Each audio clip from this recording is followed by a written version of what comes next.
Umaga sa inyo lahat. Ako bagay gumagawa ng washing machine ng aming dryer. Hindi makapag labang isa dahil sira ang kanyang dryer. Ayan, ayan ang dryer ko. Sira kasi ang kanyang dryer kaya hindi siya makalaba. Sinubukan niya. Hindi gumagana yun, bagay sira pala. Kaya ayan, ang rescue. Gagawin natin ng dryer ni boss. Yan, tignan nyo kasi akong gumagawa ng mga baga ng mga appliances dito sa bahay. Ang radyo pag nasira, ako lang nagawa. Ayan, naputol pala ang wire. Tapos sa loob, baga titignan ko rin yung sa loob yung dryer kasi nga gumadagundong. Ito baga yung wire, pag dudutuin ko yung negative tsaka yung plus para baga dito idudugtong kasi nga pag baga ito ay hindi mo na hindi talaga gagana ang dryer. Wala kasing power na kumakapit doon sa circuit niya.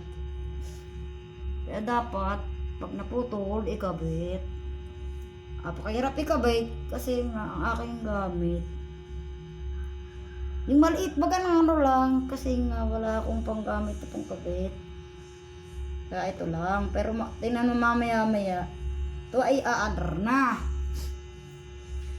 Dahil yung nakaraan radyo po, ginawa ko din po yung radyo ko noon sa bahay nung ako pa ay nasa Maynila. Ginawa ko yun. Ngayon, ako naman igagawa naman ito ng dryer. Yan, nakita nyo. Yan, baga malaki ang putol niya. Dapat walang pag idinugtong. Pag idinugtong mo yan dyan, pag yan, dapat ang pagkakadugtong niya ay maayos. Hindi dapat masasala yung pagkakadugtong. Yan.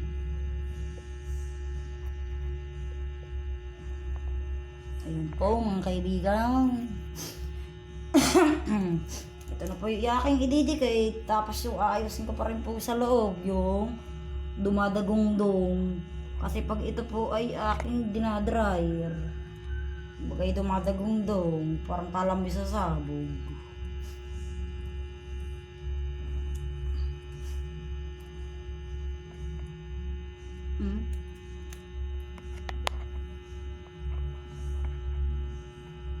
Ayan po.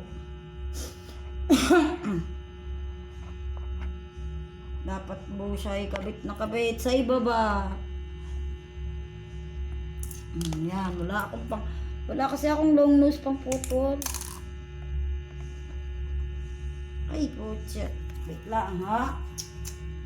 Kapahirap ikabit kasi nga apakaikli ng dulo. Dapat baga siya ay magpapantay. Magpapantay ang dapat ang kanyang wire kasi pag hindi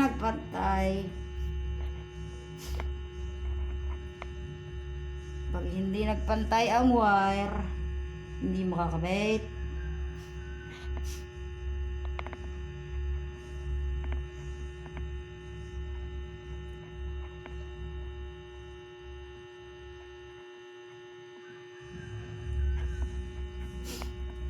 Yan lamang po. Ikakabit ko na. Yung gumawa kasi nitong aking dryer nung una ay hindi masyadong pantay ang kanyang pagkakakabit. Ako naman ay pantay. Hindi ko na malaman kung saan ang tape. Kailangan kasi po pag inabit mo to, hindi po dapat masasakop yung kabilang kabitan ng wire kasi sasabog. Dapat negative positive wire ay magkasama. Yan po baga. Yan po, nakikita nyo po at kinakabit ko. Kabit na yan. Kakabit ko na lang po ito at mamaya ito ay susubukan. Ayan po, tapos na po. Tapos na po ang aking, pagdidikitin ko naman po baga dito po. Okay na po ito. At ang nagrereklamo na po ang aking boss na wala daw siyang magamit na dryer kasi nga siya daw ay papasok at wala siyang pantalon. Kaya dapat daw ang kanyang pantalon ay ma-dryer. Wala daw baga siyang magamit. Ayan po guys. Tapos na po.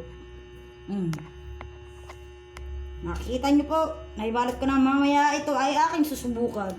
Oh. Sige, yan lamang po ang aking vlog. Mamaya po ulit, papakita ko sa inyo ang aking pangalawang vlog. Pag ito po ay aking sasaksak na. At pag ito ay aking isasaksak na po, hawakan ko po ang kasama ko at kami po ay magsasayaw. Sabay kami makuryente. Bye-bye!